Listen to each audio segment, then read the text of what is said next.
కలిసే నిదరుతుంటాము, కలిసే కలగంటుంటాము, కలిసే కలవడతాము, విడిపోతాము, ముడిపడతాము.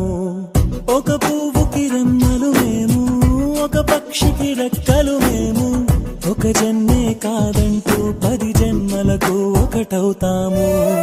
నా కలి చూసి అమ్మయ్యాడు అన్నయ్యే, నా ఆశలు తీర్చే నాన్నయ్యాడు తానే.